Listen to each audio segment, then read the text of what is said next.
Hello बच्चों, let's see this question. The question says Hitler was a bitter enemy of. Hitler सबसे बड़ा दुश्मन या सबसे ज्यादा दुश्मन था किसका?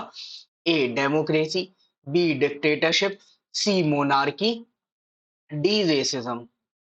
अब देखो, अगर हम ऑप्शंस को ही देखें तो भी हम इसको इजीली सॉल्व कर सकते थे कि अगर हमने थोड़ा बहुत भी हिटलर के बारे में पढ़ा हो। हिटलर ने ज्यूस को मारा करा है, तो रेसिज्म तो उसके टाइम पीरियड पे पीक पे था। ठीक है, ज्यूस की किलिंग की है तो रेसिज्म तो आंसर नहीं हो सकता है। हिटलर खुद ही डिक्टेटर था। अगर वो खुद डिक्टेटर है तो वो डिक्टेटरशिप को तो हेट नहीं करेगा यहाँ पे। तो ये दो आंसर्स तो नहीं हो सकते हैं।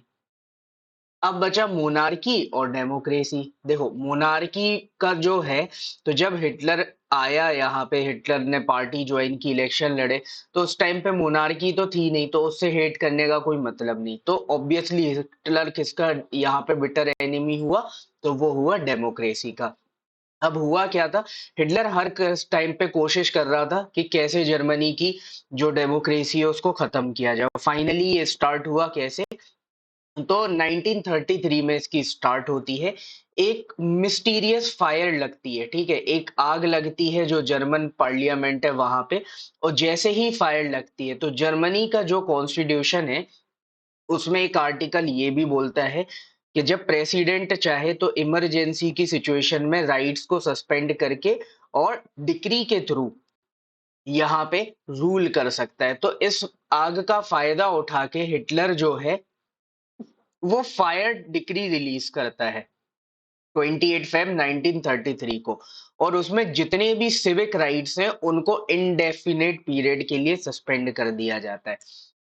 उसके बाद 3 मार्च 1933 को इनेबलिंग एक्ट लाया जाता है, जिसमें जर्मनी में डिक्टेटरशिप एस्टेब्लिश हो जाती है।